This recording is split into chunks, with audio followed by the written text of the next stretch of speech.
kasih-Mu. Kau bukan Tuhan yang jauh dariku.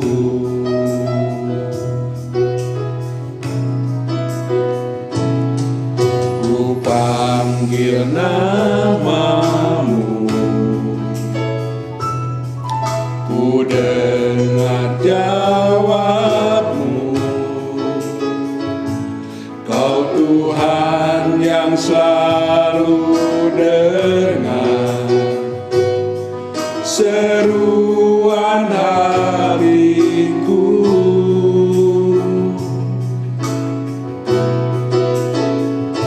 Sungguh indah Kau Tuhan, penuh kasih dan sayang.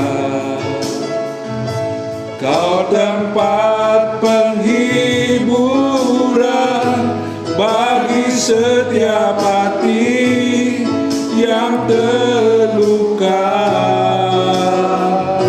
Sungguh indah Kau Tuhan, menara perlindungan. Kau sumber kekuatan bagi semua orang yang membutuhkan.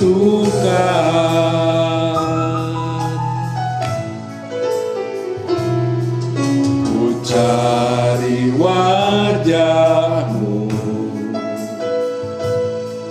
temukan kasih-Mu.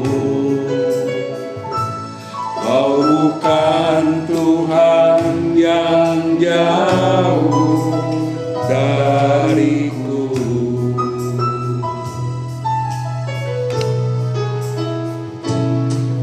Ku panggil nama-Mu,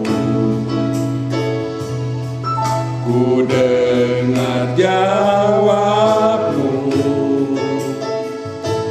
Kau Tuhan yang selalu dengar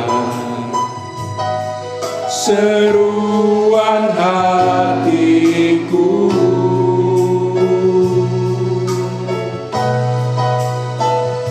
Sungguh indah Kau Tuhan, penuh kasih dan sayang.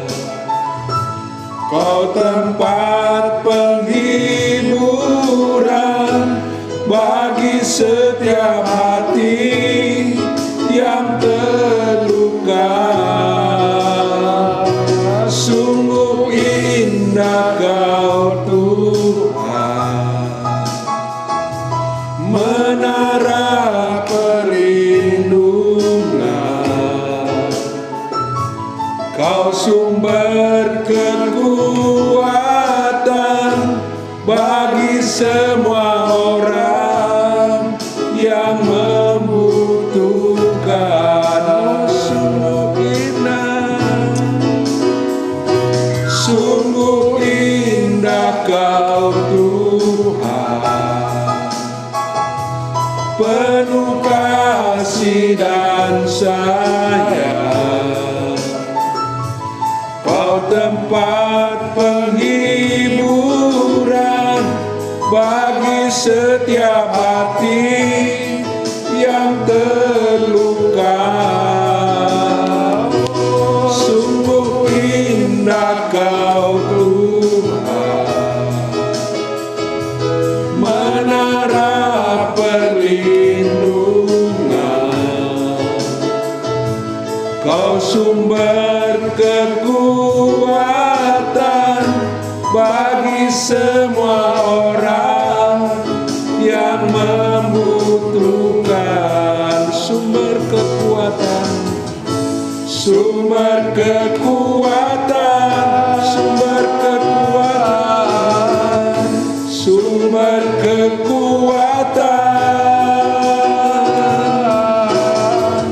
sumber kekuatan bagi semua orang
Ajaib Tuhan, ajaib Tuhan, kami memuji kebesaran-Mu, kami memuji kebesaran-Mu.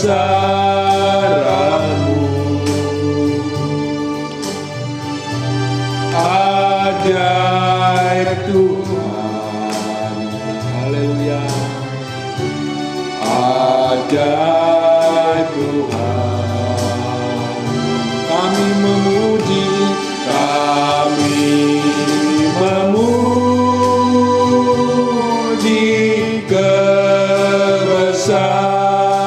kebesaran-Mu. Ajaib Tuhan,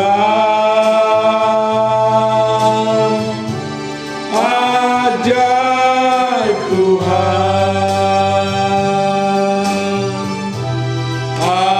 ajaib Tuhan,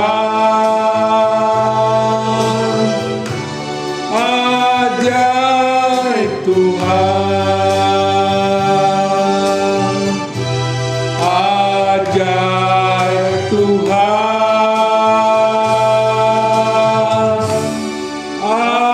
ajaib Tuhan.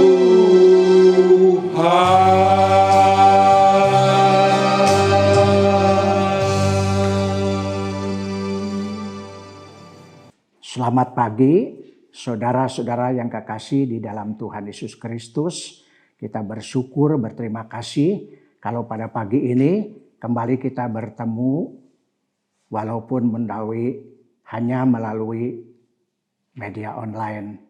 Tapi kita bersyukur buat pimpinan pemeliharaan Tuhan, kita kembali bisa bertemu di dalam kasih Tuhan. Dan pagi ini saya ingin menyampaikan firman Allah untuk ibadah minggu ini. Sebelumnya kita akan berdoa dan saya minta Saudara Nancy berdoa untuk pemberitaan firman Tuhan pada pagi ini. Bapa kami yang di surga, kami sungguh bersyukur Tuhan, kalau pada pagi hari ini kami boleh sama-sama diberikan kesempatan untuk mendengarkan firman-Mu. Kami percaya Tuhan, Roh Kudus-Mu akan memimpin ibadah kami pada pagi hari ini. Dan kami percaya apa yang Kau firmankan akan memberikan kekuatan, penghiburan, sukacita bagi setiap kami yang mendengarkan. Karena itu Tuhan, kami mau siapkan hati kami, pikiran kami, hanya tertuju untuk mendengarkan firman Tuhan. Karena kami percaya firman-Mu berkuasa melakukan hal-hal yang di luar kemampuan kami. Kami percaya Roh Kudus yang akan menyertai pemberitaan firman pada pagi hari ini. Di dalam nama Tuhan Yesus, kami siap untuk mendengarkan firman Tuhan. Amin. Amin. Kita bersama-sama akan membaca beberapa ayat daripada firman Tuhan. Yang pertama, 1 Timotius pasal 4 ayat 8. 1 Timotius 4 ayat 8. Latihan badani terbatas gunanya, tetapi ibadah itu berguna dalam segala hal, karena mengandung janji baik untuk hidup ini maupun untuk hidup yang akan datang. Yang kedua, 1 Timotius pasal 6 ayat yang ke-6. 1 Timotius 6 ayat 6. Memang ibadah itu kalau disertai rasa cukup, memberi keuntungan besar. Sampai di sini dulu pembacaan firman Tuhan. Saudara sekalian, pada pagi ini kita bersama-sama belajar firman Tuhan dengan satu tema, faedah ibadat yang benar. Sekali lagi, faedah ibadat yang benar. Ibadat itu memberikan satu faedah bagi kita umat Tuhan yang bersama-sama beribadat. Dengan satu syarat, dengan satu hal yang perlu kita ketahui bahwa ibadat itu bisa berfaedah bagi kita kalau ibadat itu dilakukan dengan cara yang benar. Ada banyak orang tidak bisa menikmati anugerah Allah, berkat-berkat Tuhan saat beribadat. Karena mungkin ada hal-hal yang mereka tidak lakukan, ya, tidak konsentrasi dalam melakukan ibadah atau tidak melakukan dengan hati yang sungguh-sungguh. penuh kasih kepada Tuhan.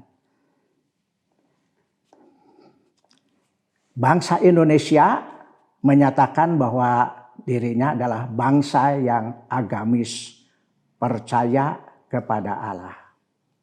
Bangsa yang agamis, percaya kepada Allah. Di Indonesia ada banyak agama, tapi di dalam kenyataan kita melihat ya banyak yang tidak sesuai dengan apa yang dikatakan di dalam Alkitab itu.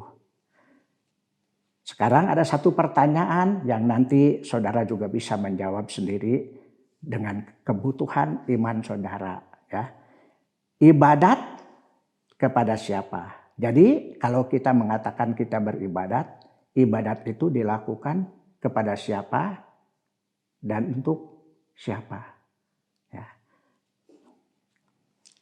Nah tadi mengatakan bangsa Indonesia ini bangsa yang agamis. Ibadat kepada siapa? Pada Allah. Kalau kita sebagai orang-orang Kristen, kita juga mengatakan kita beribadat kepada Allah. Tapi Allahnya dikenal dengan sebaik-baiknya. Pada Allah di dalam nama Tuhan Yesus Kristus. Satu hari ketika Tuhan Yesus berkumpul bersama dengan murid-muridnya, dia bertanya kepada murid-muridnya, menurut kamu siapakah aku ini? Ada yang mengatakan seorang nabi, ya, dan hal-hal yang lain. Tapi semua jawaban yang dikatakan oleh murid-muridnya itu tidak memuaskan hati Tuhan Yesus. Ya, kata orang banyak katanya seorang nabi, ya, seorang utusan Allah. Tapi jawabannya itu tidak benar. Lalu Tuhan Yesus bertanya kepada murid-muridnya, menurut kalian siapakah aku ini? Dan seorang murid namanya Petrus, dia menjawab dengan tegas, Tuhanlah Kristus anak Allah yang hidup. Dan Tuhan Yesus memberi respon kepada jawaban Petrus ini. Dia mengatakan, berbahagialah Simon bin Yunus, perkataanmu bukan muncul dari hati kamu sendiri, tapi Allah Bapa di surga yang memberikan keyakinan kepada kamu siapa aku ini. Jadi di sini kita melihat bahwa setiap orang Kristen itu beribadat dengan jelas, dengan benar. Kepada siapa beribadat? Kepada Allah di dalam nama Tuhan Yesus Kristus. Kita membaca ayatnya. Matius 16 ayat 16. Matius 16 ayat 16. Jawab Simon Petrus, engkau adalah Mesias, anak Allah yang hidup. Mesias, anak Allah yang hidup. Kemudian kita melihat satu pernyataan daripada Tuhan Yesus. Siapa dirinya yang sebenarnya. Supaya setiap orang Kristen, orang yang percaya kepada Tuhan, yakin kita tidak salah dalam beribadat kepada Tuhan. Yohanes 14 ayat yang ke-6. Yohanes 14 ayat 6. Kata Yesus kepadanya, Akulah jalan dan kebenaran dan hidup. Tidak ada seorang pun yang datang kepada Bapa kalau tidak melalui aku. Nah di dalam ayat Yohanes 14 ayat 6 ini Tuhan Yesus menjelaskan siapa dirinya. Yesus mengatakan, aku inilah jalan, kebenaran dan hidup. Seorang pun tidak sampai kepada Bapa kecuali dengan Tuhan Yesus. Jadi ibadah itu harus melalui Tuhan Yesus sebagai Dia, sebab Dia itu adalah ya jalan untuk menuju kepada Allah Bapa ini. Kita lanjutkan, ibadah itu harus dilakukan dengan benar sesuai dengan kebenaran Allah. Jadi perhatikan baik-baik, ibadah itu harus dilakukan dengan benar. Bukan sekedar datang ke dalam gereja mengikuti kebaktian, mengikuti puji-pujian, lalu mendengarkan firman Tuhan dan kemudian pulang. Tapi tanpa meresapi makna yang sebenarnya dari ibadah. Oleh sebab itu banyak orang keluar dari tempat ibadah, pulang ke rumah, tidak ada berkat apa-apa. Sebab mungkin pikirannya melayang ke tempat yang lain atau kepada hal-hal yang lain yang mengganggu pikirannya. Tidak bisa berkonsentrasi mendengarkan firman Allah. Ya. Jadi harus dilakukan dengan cara yang benar sesuai dengan kebenaran firman Allah. Kita membaca Yohanes 4 ayat 24. Yohanes 4 ayat 24. Allah itu roh, dan barang siapa menyembah Dia harus menyembahnya dalam roh dan kebenaran. Allah itu roh adanya. Jadi tidak nampak. Roh itu tidak nampak. Jadi orang yang menyembah Allah wajiblah ia menyembah Allah dengan roh dan kebenaran. Menyembah Allah dengan roh dan kebenaran. Di sini ada dua kata, roh dan kebenaran. Ya, yang dimaksud dengan roh ini yang pertama daripada roh kita sendiri sebagai umat Allah. Jadi bukan cuma secara daging saja, tapi rohnya yang ada di dalam ini sungguh-sungguh bersekutu dengan Tuhan. Yang kedua yang dimaksud dengan roh ini adalah bimbingan Roh Kudus. Sebab kita beribadat tanpa bimbingan Roh Kudus, kemudian hati kita menjadi tawar. Sepandai apapun pendeta menyampaikan khotbah ini, tapi kalau tidak ada urapan kuasa Roh Kudus, ibadah itu menjadi kering, ya, menjadi kering. Ya. Dan kemudian, ya, ibadah dengan roh dan kebenaran. Yang dimaksud kebenaran ini bukan kebenaran manusia, popularitas diri dari hamba Tuhan yang menyampaikannya, bukan itu. Tapi yang dimaksud kebenaran ini adalah firman Allah. Jadi dengan kuasa Allah dan juga dengan urapan kuasa Allah dan sesuai dengan firman Allah. Nah, ini yang harus kita lakukan. Jadi namanya ibadah ini bukan satu hal yang mudah, ya. Tapi sungguh-sungguh harus siap untuk melaksanakan sesuai dengan kehendak Tuhan. Nah, kita akan melihat sekarang yang harus kita lakukan itu apa dalam ibadah ini. Yang pertama, utamakan Tuhan di atas segala-galanya. Utamakan Tuhan di atas segala-galanya di dalam ibadah ini. Jadi pada saat kita duduk di rumah Tuhan dan kemudian sama-sama beribadat, mulai dengan pujian, ya kemudian pemberitaan firman Tuhan, kita konsentrasi semua. Waktu memuji, semua akan bersama-sama memuji Tuhan.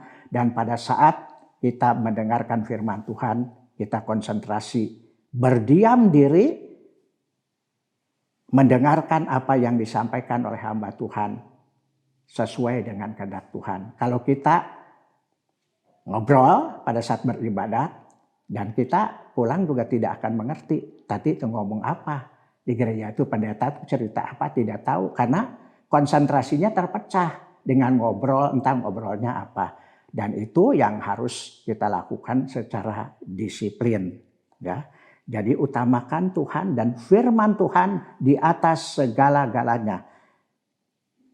Ayatnya Matius 6 ayat 33.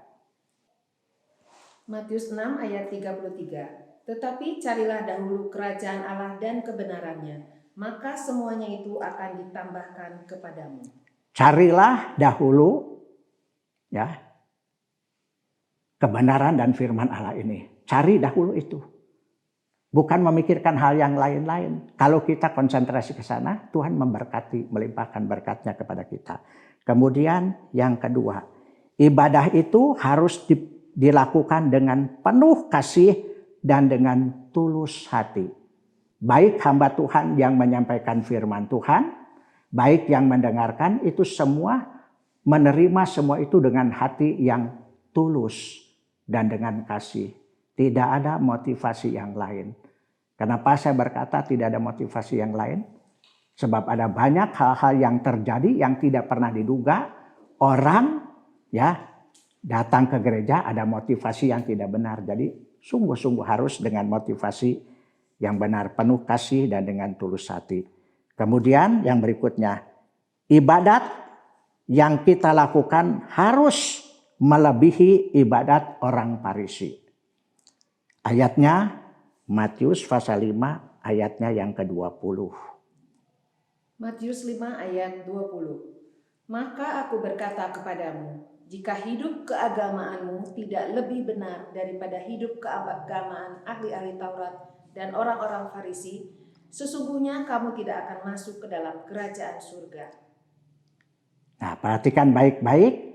Tuhan Yesus menggunakan satu contoh supaya kita bisa menikmati berkat Tuhan ini.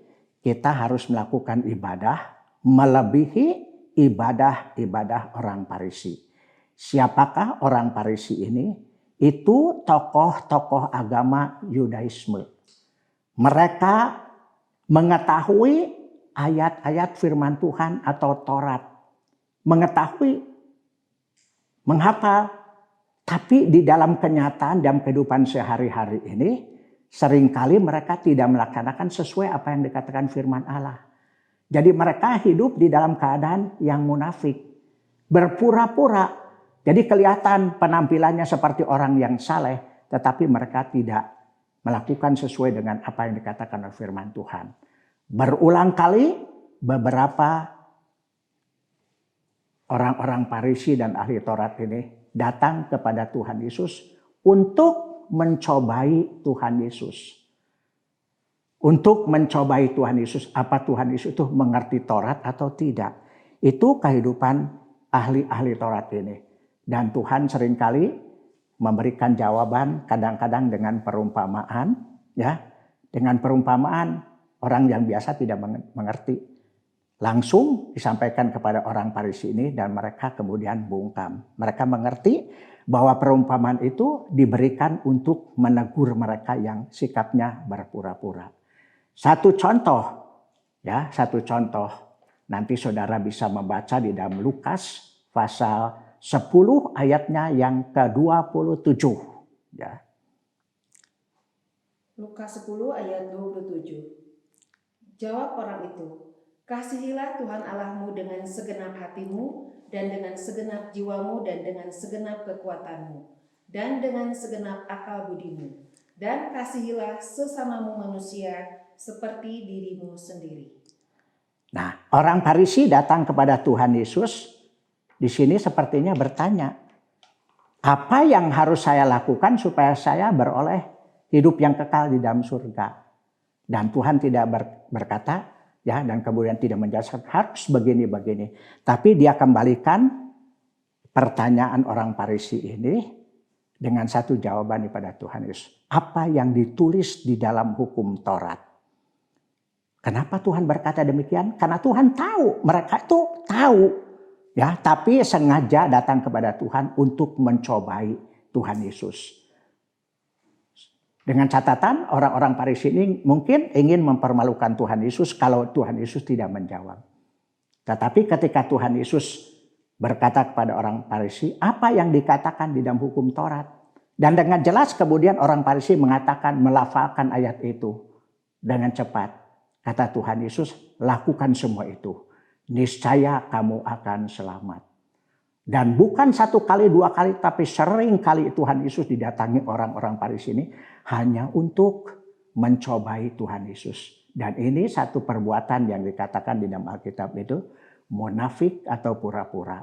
Satu kebiasaan yang buruk yang sangat tidak disukai oleh Tuhan Yesus dari orang-orang Farisi ini.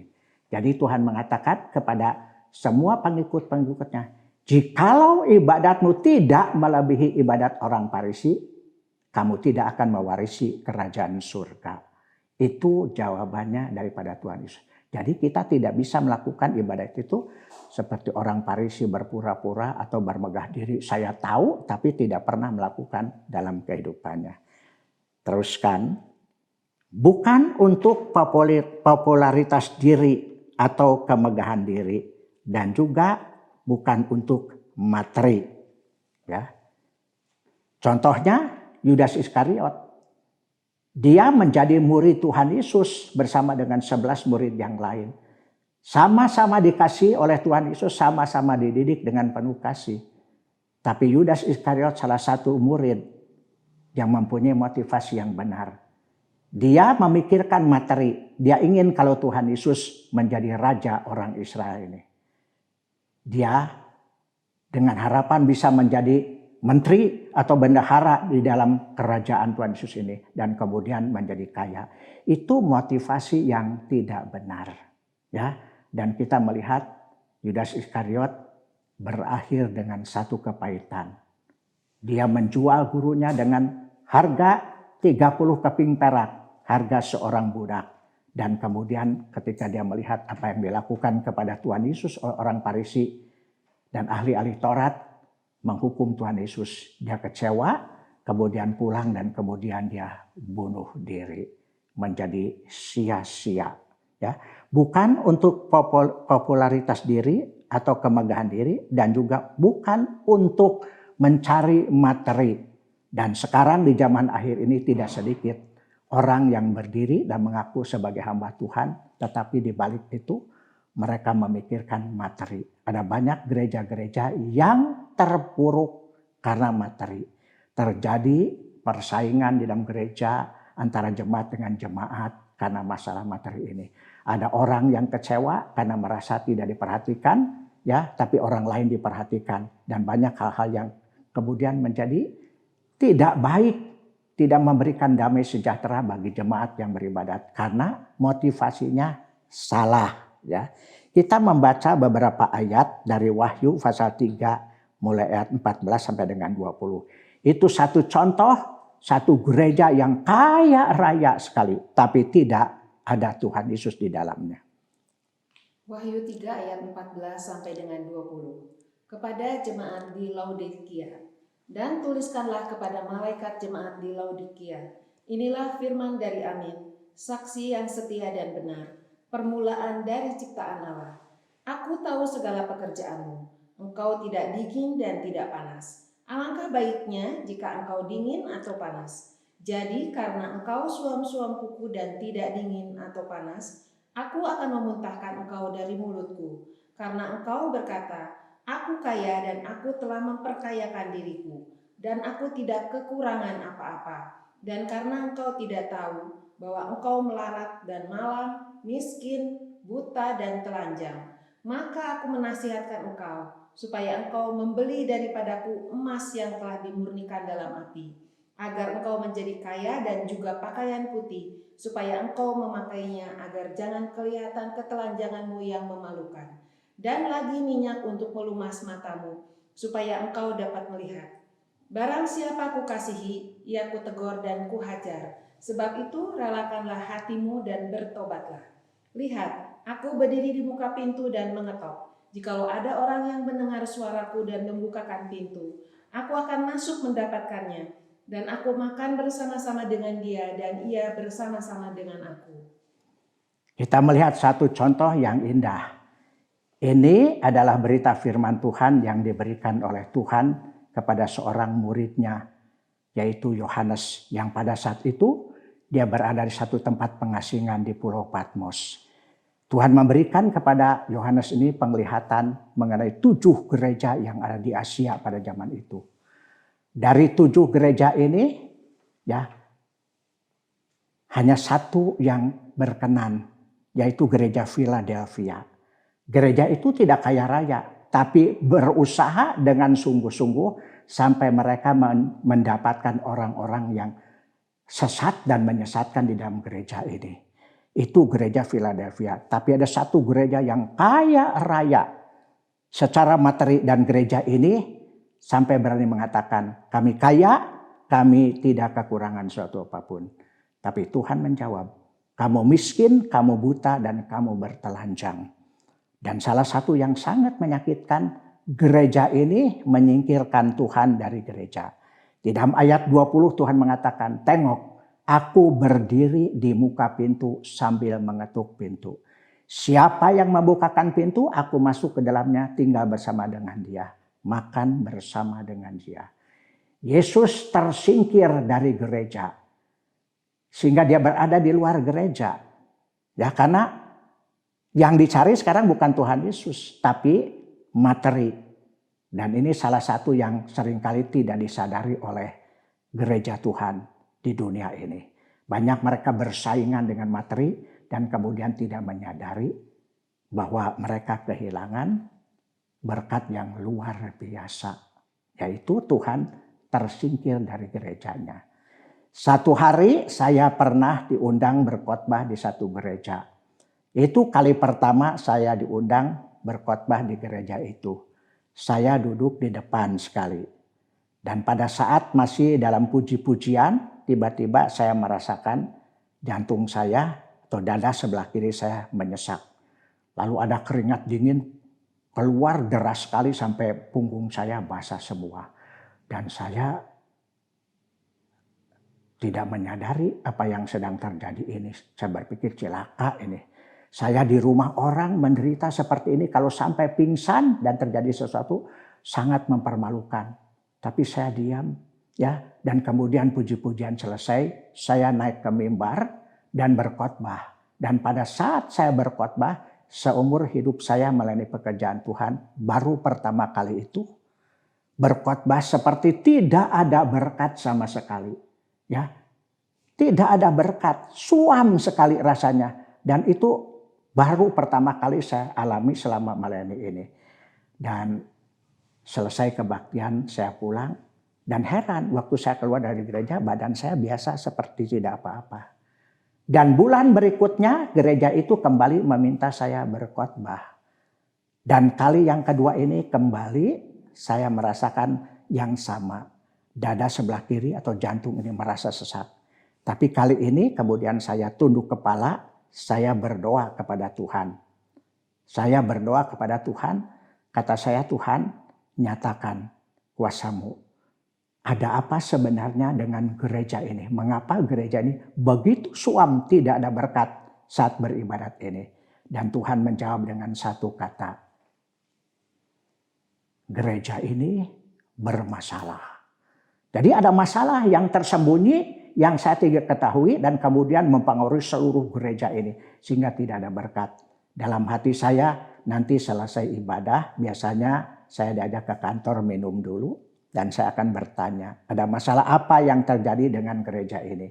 Tapi sebelum saya bertanya, pimpinan dari gereja itu berkata, "Bro, gereja kita dalam masalah." Dan menceritakan semua. Ini yang kemudian roh Tuhan itu tersingkir. Karena ada persaingan yang tidak baik. Ya, perebutan kekuasaan dan lain-lain sebagainya di gereja ini. Kemudian jemaat terpecah belah. Nah dari situ kemudian kalau saya menyampaikan firman Tuhan diundang oleh gereja ini. Saya mencari firman Allah yang sungguh-sungguh bisa mengarah kepada jemaat ini. Supaya mereka sadar. Dan perlahan-lahan gereja itu mulai berubah. Dan ini bukan satu hal yang pertama dan selanjutnya saya mengalami di gereja-gereja lain. Ada masalah. Ini masalah-masalah yang kadang-kadang tidak disadari oleh gereja. Ya, melakukan kegiatan ibadah tapi motivasinya tidak benar. Ada popularitas, ada kekuasaan atau ada materi. Dan kemudian terjadi pecah belah di dalam gereja ini. Ya. Teruskan. Yang berikutnya, hindari ajaran-ajaran yang sesat. Ya, hindari ajaran-ajaran yang sesat. Apakah di dalam gereja ada ajaran-ajaran sesat? Ada. Ya, kalau gembala sidangnya atau pendetanya tidak mengerti kebenaran firman Allah, mungkin yang disampaikan ajaran-ajaran yang tidak sesuai dengan kehendak daripada Tuhan. Ya, ada. Yang dari luar yang berhubungan dengan gereja sampai sekarang masih melakukan kegiatan. Mereka selalu datang menyerang orang-orang Kristen dan mencoba mengalihkan perhatian dari orang Kristen supaya mereka tidak percaya ya kepada Tuhan Yesus. Tapi mereka mendatangi orang-orang Kristen dan kemudian menyerang dengan ajaran-ajarannya supaya tidak percaya kepada Tuhan. Dan ada banyak-banyak ajaran-ajaran yang lain yang muncul di gereja ini karena tidak mengerti firman Allah. Salah satu yang saya ketahui diajarkan di banyak gereja, ya, penglihatan diajarkan, nubuatan diajarkan, itu tidak ada. Karunia lidah atau speak in tongue dalam bahasa Inggris itu diajarkan di dalam gereja. Padahal kalau kita membaca aslinya di dalam Kisah Rasul pasal 2, itu adalah hari Pentakosta, turunnya Roh Kudus dan lahirnya gereja. Mereka berbicara saat itu di loteng di Yerusalem. Dan di bawah ada banyak orang berkumpul mendengarkan apa yang terjadi di atas. Ada timbul masalah-masalah, ejekan-ejekan dari orang yang mendengarkan itu. Mereka mengatakan mereka mabuk, mereka sedang mabuk. Tapi Petrus turun dan dia berkata kami tidak mabuk. Kami sedang menggenapi firman Allah, turunnya Roh Kudus digenapi. Ya. Kami tidak mabuk sebab hari ini baru jam 9 pagi. Kami menikmati anugerah Allah. Tapi ada orang-orang lain yang di bawah menonton, mereka mendengarkan sungguh-sungguh dengan telinganya. Dengar. Mereka berbicara dengan bahasa kita, bahasa orang Itali, orang Libertini. Dan mereka memuliakan nama Allah dengan bahasa-bahasa kita. Dan itu tidak diajarkan oleh manusia. Ya, tidak diajarkan oleh manusia. Saya pernah berdiri dengan satu orang teman dalam satu gereja, dalam satu kebaktian. Tiba-tiba saya mendengar teman saya ini, ya, dia berbicara dengan karunia lidah. Dia berbicara dengan bahasa Ibrani, ya, dengan bahasa Ibrani dengan lancar. Dan saya mendengarkan, memperhatikan itu, ya, dalam bahasa Ibrani. Itu karunia Roh Kudus, tidak bisa diajarkan. Jadi hindari ajaran-ajaran yang sesat. Saya sudah mengetahui semua sebab selama saya melayani, saya pernah mengunjungi gereja-gereja atau orang-orang yang ya terlibat dengan ajaran-ajaran yang tidak baik ini. Kemudian melayani dengan hati yang tulus dan penuh kasih.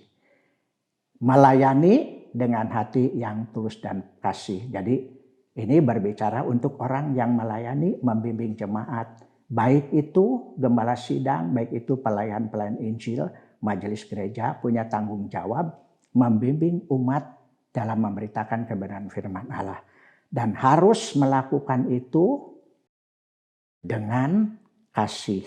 Melayani dengan hati yang penuh kasih dan tulus, ya. Tulus dan penuh kasih.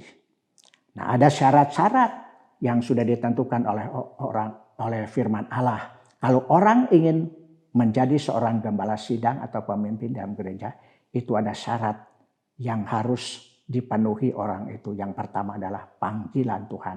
Kita akan membaca dulu beberapa ayat dari 1 Timotius pasal 3, ya, 1 Timotius pasal 3 ayat 1 sampai dengan 7 saja. 1 Timotius 3 ayat 1 sampai dengan 7. Benarlah perkataan ini. Orang yang menghendaki jabatan penilik jemaat menginginkan pekerjaan yang indah. Karena itu penilik haruslah seorang yang tidak bercacat, suami dari satu istri, dapat menahan diri, bijaksana, sopan, suka memberi tumpangan, cakap mengajar orang, bukan peminum, bukan pemarah, melainkan peramah, pendamai, bukan hamba uang, seorang kepala keluarga yang baik, disegani dan dihormati oleh anak-anaknya. Jikalau seseorang tidak tahu mengepalai keluarganya sendiri, bagaimanakah ia dapat mengurus jemaat Allah? Janganlah ia seorang yang baru bertobat, agar jangan ia menjadi sombong dan kena hukuman iblis. Hendaklah ia juga mempunyai nama baik di luar jemaat, agar jangan ia digugat orang dan jatuh ke dalam jerat iblis. Kita melihat dari ayat-ayat ini, menjadi seorang gembala sidang atau pemimpin di dalam gereja bukan satu hal yang mudah. Ada syarat-syarat yang Tuhan tentukan untuk bisa dipenuhi. Ya, sungguh-sungguh untuk dipenuhi. Yang pertama itu panggilan Tuhan. Jadi bukan ambisi pribadi, panggilan daripada Tuhan. Waktu saya dipanggil oleh Tuhan untuk melayani pekerjaan Tuhan, saya berpikir, saya orang miskin, ya, minder, ya, dan saya sulit untuk bergaul. Bagaimana mungkin saya bisa melayani pekerjaan Tuhan? Dan satu-satunya jalan yang Tuhan kehendaki adalah penyerahan hidup saya kepada Tuhan. Dan waktu sungguh-sungguh Tuhan memanggil, saya hanya berdoa kepada Tuhan. Tuhan, kalau Tuhan menghendaki saya pergi melayani pekerjaan Tuhan, saya mohon Tuhan, ubahkan hidup saya. Ubahkan hidup saya dalam keadaan minder, sulit untuk bergaul. Bagaimana mungkin saya bisa menghadapi jemaat dan kemudian berkhotbah di hadapan mereka dalam keadaan seperti itu. Ya, bergaul, berhura-hura juga dengan teman tidak pernah. Dia, ya, pendiam. Dan itu yang saya hadapi. Tapi kemudian saya merasakan kuasa Allah merubah hidup saya. Dan kemudian dengan karunia-karunia yang lain Tuhan melengkapi saya sehingga kemudian satu saat saya bisa melayani pekerjaan Tuhan dengan penyerahan yang sungguh-sungguh kepada Tuhan. Tuhan yang membentuk, bukan saya. Tapi Tuhan yang membentuk. Sampai satu hari ketika ada ulang tahun kaum muda, saya juga masih muda. Saya berkhotbah menyampaikan firman Tuhan. Belum sekolah teologi ya, belum. Tapi saya sudah belajar secara mandiri ya, melayani pekerjaan Tuhan, otodidak. Dan saya mengundang seorang teman dari SD. Dan dia datang dalam ulang tahun kaum muda ini, dia memperhatikan. Ketika selesai berkhotbah, selesai kebaktian ulang tahun ini, dia mendekati saya. Dan dia berkata, bagaimana kamu bisa jadi seperti ini? Kan kamu tuh orang begini-begini. Di sekolah tuh tidak pernah bikin ribut, tidak pernah bikin masalah. Jadi guru juga tidak pernah memarahi saya dan menghukum saya karena begitu pendiam. Tapi sekarang bisa berdiri di depan mimbar berkhotbah. Dan sekarang saya memikirkan dari mulai penyerahan saya kepada Tuhan dan sampai sekarang saya hitung sudah 60 tahun dari hidup saya gunakan untuk melayani pekerjaan Tuhan. Dan saya bisa melayani berbagai gereja yang mengundang saya. Yang semula tidak dikenal sama sekali. Itu anugerah daripada Tuhan. Jadi ya, melayani itu harus mempunyai panggilan yang sungguh-sungguh daripada Tuhan. Kalau itu ambisi pribadi satu kali akan terlihat. Satu kali akan berakhir dengan rasa kekecewaan. Saudara boleh ingat-ingat orang-orang yang pernah jadi populer di media itu ya. Jadi sungguh-sungguh, dan firman Tuhan mengatakan jangan mengangkat gembala sidang itu orang yang baru bertobat. Kenapa? Dia akan menjadi sombong. Itu untuk pimpinan, dan ayat selanjutnya dari ayat 8 sampai 13 itu nanti saudara baca sendiri di rumah. Itu adalah syarat-syarat untuk diaken atau majelis gereja. Sama-sama ayat-ayat itu menekankan ya integritas, tanggung jawab yang sungguh-sungguh sebagai pelayan Tuhan. Melayani dengan hati yang tulus dan penuh kasih. Jangan bersikap masa bodoh dan mengeraskan hati terhadap nasihat firman Allah. Jadi kalau kita ditegur oleh firman Allah, nasihat firman Allah, jangan mengeraskan hati. Mungkin karena dia pimpinan, gak usah ngomong sama saya. Ya, saya tahu. Nah, saya pernah sendiri waktu saya masih muda itu, saya mengingatkan orang-orang di dalam gereja yang melayani di gereja. Dan mereka melakukan hal-hal yang tidak sesuai dengan firman Tuhan. Saat itu satu-satunya orang yang melalui pendidikan sekolah teologi adalah saya. Jadi mereka tidak tahu apa yang dilakukan tuh di gereja itu benar atau tidak, karena mereka tidak mengerti firman Allah. Tapi saya mengerti firman Allah, kemudian memberi nasihat perlahan-lahan. Tapi responnya marah. Jadi dianggap saya cerewet, banyak omong dan sebagainya. Berulang kali ya saya melihat hal-hal yang tidak baik dalam gereja, tapi saya berusaha menasihati, bukan di muka umum, tapi secara pribadi, tapi dimarahi, dimusuhi. Yaitu ya salah satu yang perlu dihadapi kalau misalnya kita melaksanakan kebenaran firman Tuhan. Karena tidak semua orang mengerti firman Allah. Tapi saya menyerahkan kepada firman Tuhan.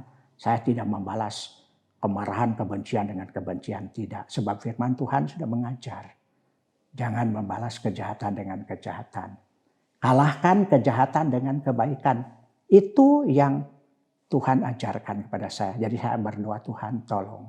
Jangan sampai mereka menghancurkan hidupnya sendiri atau gereja Tuhan.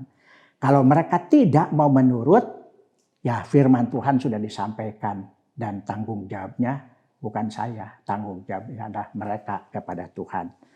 Jangan bersikap masa bodoh dan mengeraskan hati terhadap nasihat-nasihat firman Allah.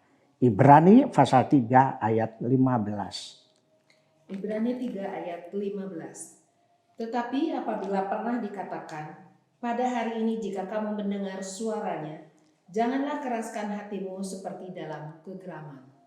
Amin.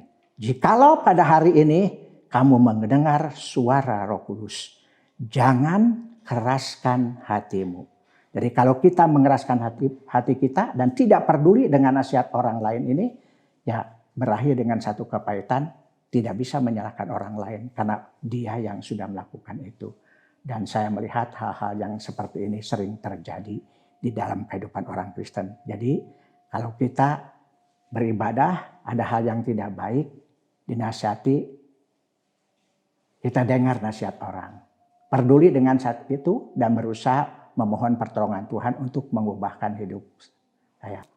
Kemudian poin yang berikutnya, faedah yang diperoleh melalui ibadat yang benar. Tadi temanya faedah ibadat yang benar. Lalu kalau kita sudah melakukan ibadah yang benar itu, faedahnya apa? Kadang-kadang orang melihat satu hal negatif. Kenapa sih itu pendeta sudah melayani sekian tahun lamanya, tapi kemudian hidupnya kemudian menjadi hancur. Jadi tidak menikmati faedahnya. Tapi di sini ada satu pertanyaan. Faedah yang diperoleh melalui ibadat yang benar. Faedahnya apa?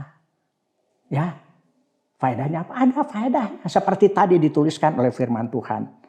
Menikmati janji Allah, berkat untuk hidup sekarang dan hidup yang akan datang. Sekali lagi saya minta dibacakan 1 Timotius pasal 4 ayat 8. 1 Timotius 4 ayat 8. Latihan badani terbatas gunanya, tetapi ibadah itu berguna dalam segala hal, karena mengandung janji baik untuk hidup ini maupun untuk hidup yang akan datang. Nah, Rasul Paulus mengatakan dalam ayat ini, latihan badani atau olahraga sedikit gunanya. Ada gunanya tapi sedikit. Sifatnya lahiriah. Tetapi ibadah itu berguna di dalam segala hal. Karena di dalam ibadah ini ada janji Allah. Untuk hidup sekarang dan hidup yang akan datang. Hidup sekarang ini hidup secara lahiriah di dalam dunia ini. Itu janji Allah ada untuk hidup kita di dalam dunia ini. Ya, dan yang kedua adalah hidup yang akan datang itu hidup yang kekal. Di dalam kekekalan bersama dengan Tuhan Yesus di dalam surga. Itu janji yang luar biasa melalui ibadah yang benar ini. Nah, kenapa Rasul Paulus mengatakan membandingkan dengan olahraga? Zaman itu banyak orang mendewakan yang memberhalakan olahraga. Khususnya orang-orang Yunani. Ya, olahraga yang kemudian terkenal di Olimpiade dan sebagainya itu asal mulanya dari orang-orang Yunani seperti maraton, itu dari mereka. Dan orang-orang Yunani itu begitu mendambakan hasil-hasil dari olahraga ini. Dan zaman sekarang pun ada banyak orang yang sangat mendewakan olahraga. Rela meninggalkan pendidikan, rela meninggalkan ya usahanya hanya untuk mengejar ambisinya menjadi olahragawan yang terkenal. Jadi faedahnya itu janji Tuhan untuk hidup sekarang dan hidup yang akan datang. Itu sangat-sangat mulia. Itu yang dirindukan oleh saya. Sekarang saya sudah melayani pekerjaan Tuhan selama 60 tahun. Saya sedang merindukan. Di masa tua ini saya terus berdoa kepada Tuhan. Pimpin saya, lindungi saya di masa tua ini. Jangan sampai saya menyimpang daripada jalan Tuhan. Bimbing saya penuhi dengan damai sejahtera. Sampai saya bisa menggenapi janji Tuhan. Hidup kekal di dalam surga. Itu yang saya rindukan. Jadi apa yang kita lakukan ya untuk menggenapi janji ini. Tadi janji ini yang dikatakan oleh Tuhan ini ya. Yang pertama janjinya pemeliharaan Tuhan dalam hidup sekarang ini. Jadi berkat Tuhan untuk hidup sekarang dan hidup yang akan datang. Sekarang hidup yang sekarang. Filipi 4 ayat 19. Filipi 4 ayat 19. Allahku akan memenuhi segala keperluanmu menurut kekayaan dan kemuliaannya dalam Kristus Yesus. Allahku akan mencukupkan segala keperluanmu di dalam kemuliaan Tuhan Yesus. Secara lahiriah ada banyak keperluan kita ini. Baik materi, baik masalah pendidikan dan sebagainya. Itu yang berhubungan dengan lahiriah. Pekerjaan, ya, karir dan sebagainya. Kalau kita beribadah dengan sungguh-sungguh, Tuhan berkati. Saya tidak pernah berpikir dulu, bisakah saya sekolah? Mengikuti pendidikan sekolah teologi tidak mudah. Kalau misalnya diajar bahasa Ibrani, tulisannya saja belak-belok seperti itu. Kadang-kadang saya enggan untuk mempelajari. Terus bahasa Yunani dan sebagainya. Bagaimana mungkin ya saya pendiam dan sebagainya bisa. Tapi nyatanya saya bisa selesaikan sekolah teologi dengan berkat Tuhan yang luar biasa. Ya, kita membutuhkan materi untuk kehidupan kita sehari-hari. Mungkin kita sedih, pekerjaan saya gajinya cuma segini dan sebagainya. Banyak orang mengeluh karena ini. Terlebih dalam masa sekarang ini, banyak orang yang dikeluarkan dari perusahaan, mereka mengeluh. Ya dagang ditutup, ngamuk kepada petugas. Dan mereka mengatakan, saya kan perlu makan untuk keluarga saya, perlu biaya. Bagaimana saya tidak boleh membuka toko dan sebagainya. Terjadi masalah-masalah yang keras. Tapi firman Tuhan mengatakan, ya, Tuhanku akan mencukupkan seluruh kebutuhan kita, jasmani dan rohani.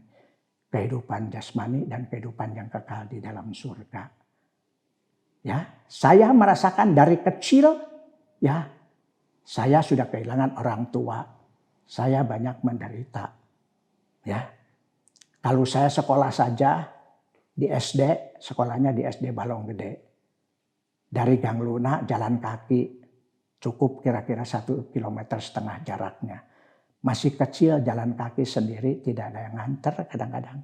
Ada yang nganter kadang-kadang cici saya dan dia juga mesti sekolah nanti sebentar siang. Ya.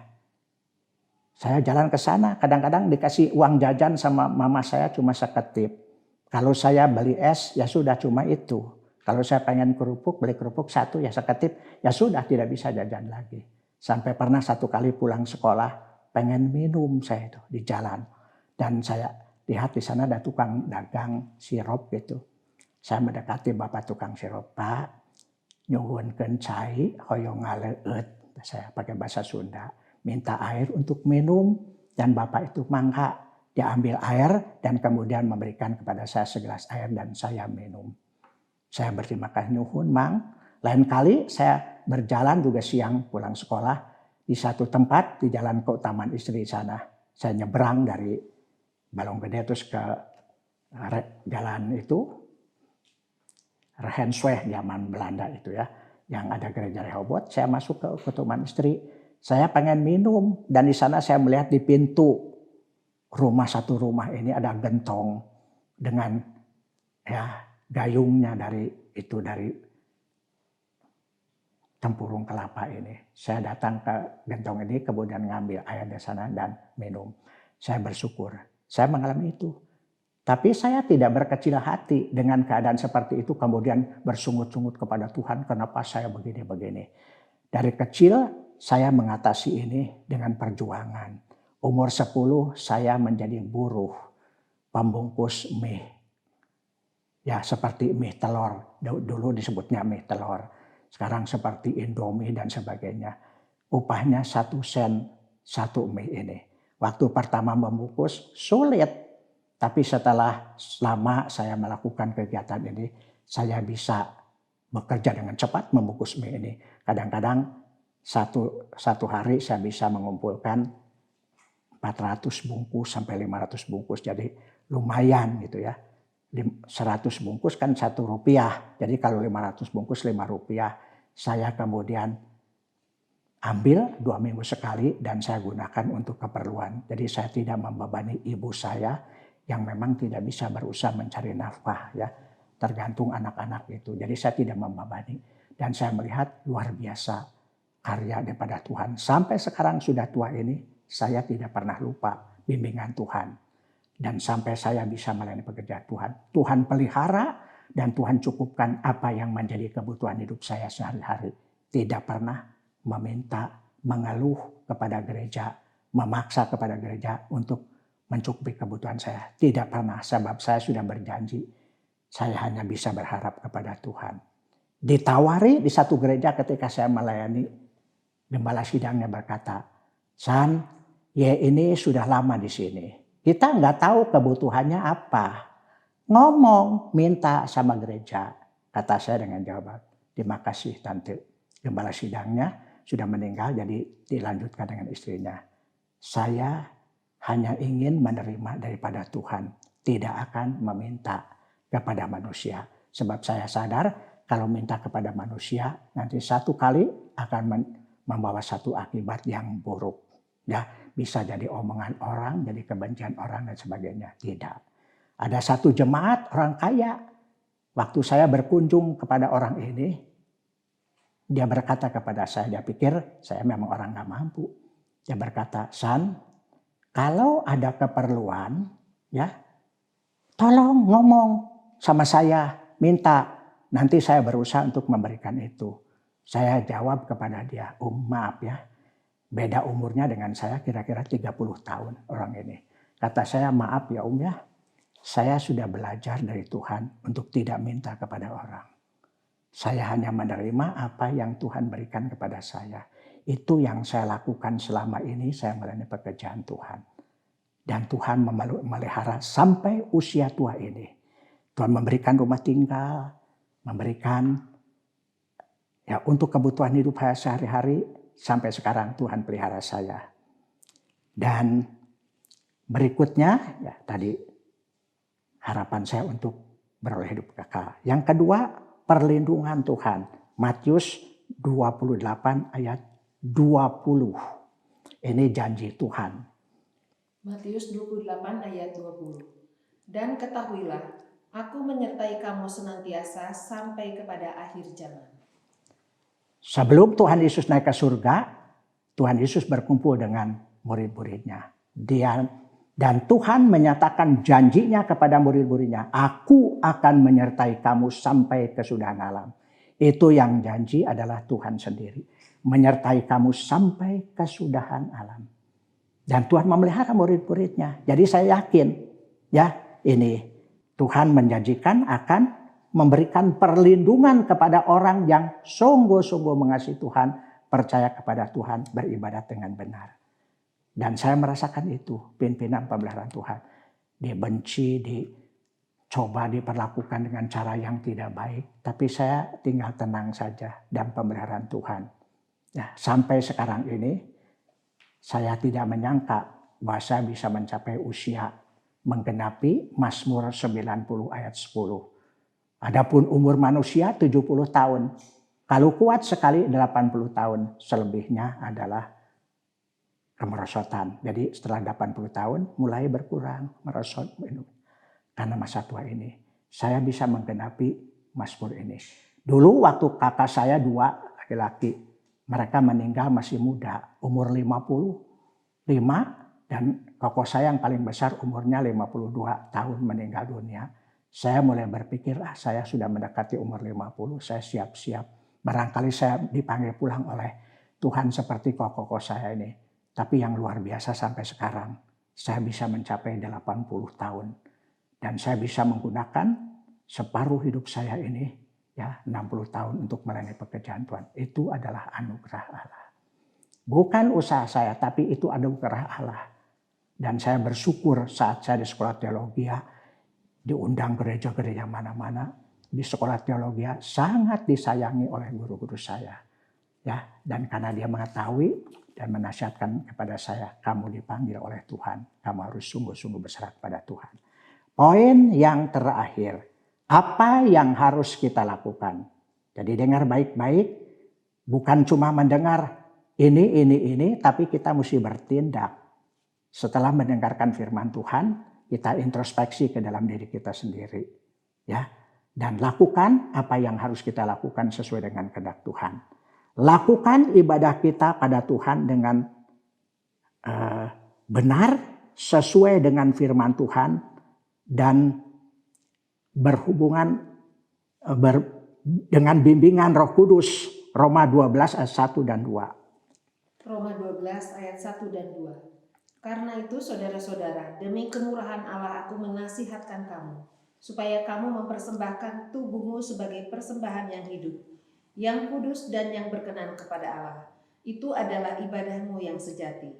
Janganlah kamu menjadi serupa dengan dunia ini, tetapi berubahlah oleh pembaharuan budimu, sehingga kamu dapat membedakan manakah kehendak Allah, apa yang baik yang berkenan kepada Allah, dan yang sempurna.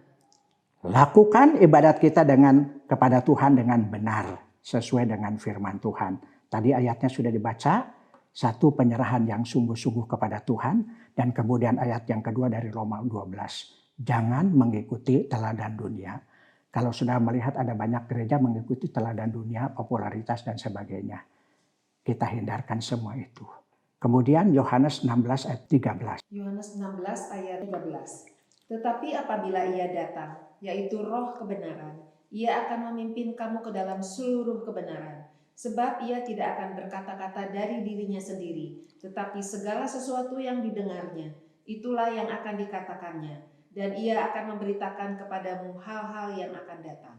Minta bimbingan Roh Kudus. Sebab sebelum Tuhan naik ke surga sudah berjanji, aku akan pergi kepada Bapa mintakan seorang penolong yang lain, yaitu Roh Kudus.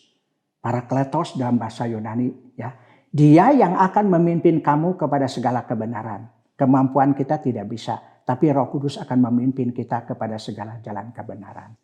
Roh Kudus yang akan memimpin, yang mampu memimpin kita kepada segala kebenaran, bukan kepandaian kita.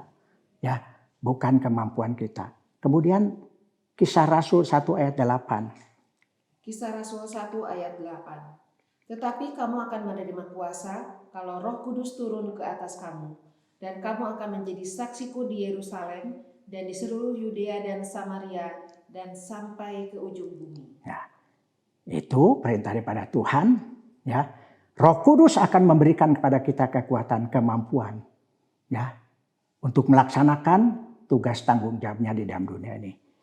Taat dan setia pada Tuhan, ya, dalam ibadat sampai hidup dan hidup, ya, sekali lagi tidak taat dan setia kepada Tuhan dalam ibadat kita sampai hidup. Dan tugas kita berakhir di dalam dunia ini. Dan Tuhan mengatakan supaya kita setia sampai akhir hidup kita.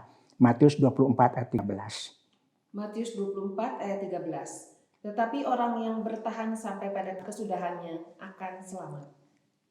Bertahan sampai kesudahannya, jadi bukan sudah sampai di sini saja. Saya setia sama Tuhan, setelah itu saya ikut kembali dengan kemauan saya. Tidak, sampai akhir kehidupan kita dipanggil pulang. Tetap setia kepada Tuhan. Dan baru kita bisa menikmati janji Tuhan. Yang terakhir, jadilah berkat dan kemuliaan bagi Tuhan. Matius 5 ayat 16. Matius 5 ayat 16. Demikianlah hendaknya terangmu bercahaya di depan orang, supaya mereka melihat perbuatanmu yang baik dan memuliakan Bapamu yang di surga. Nah, selanjutnya ini kehendak daripada Tuhan. Hendaklah terangmu bercahaya-cahaya di hadapan segala orang, supaya dilihatnya kebajikanmu, lalu Bapamu yang di surga dimuliakan. Ini tanggung jawab kita orang-orang Kristen di zaman akhir ini yang penuh dengan masalah. Khususnya masalah yang sedang kita hadapi, virus corona. Jangan biarkan hati saudara ketakutan lalu sampai tidak berkomunikasi sama sekali dengan saudara-saudara seiman. Atau masa bodoh gitu, saya diam aja gitu ya. Saudara, jangan seperti itu, karena dengan cara seperti itu kita sama seperti orang yang tidak percaya kepada Tuhan. Mereka ketakutan, mereka berbuat ini dan berbuat itu, tapi kita tetap berharap kepada Tuhan. Minta perlindungan, pemeliharaan Tuhan sampai seluruh wabah ini berakhir. Kita yakin semua tidak akan yang ada yang langgeng, semua berada di atas otoritas Allah. Semua akan berakhir dan kita tetap bisa hidup dengan tenang, dengan damai. Sekian firman Tuhan. Sekali lagi, ya, ibadah bisa beroleh berkat kepada Tuhan kalau ibadah kita itu dilakukan dengan cara yang benar. Amin.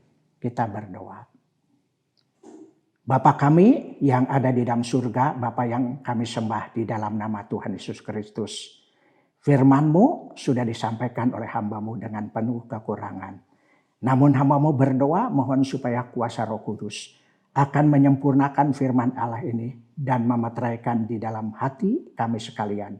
Supaya sungguh-sungguh firman Tuhan ini akan membimbing kami, mengajar kami, menolong kami untuk kami bisa melaksanakan tugas tanggung jawab, melaksanakan ibadah dengan cara yang benar, penuh kasih dan tulus hati. Tuhan berkati seluruh jemaat kami, walaupun kami tidak bertemu secara pribadi seperti ibadah yang biasa, karena ada peraturan pemerintah ini untuk berdiam di rumah, beribadat di rumah. Tetapi biarlah melalui kebenaran firman Allah yang dikirimkan, mereka bisa beroleh berkat, kemuliaan bagi nama Tuhan.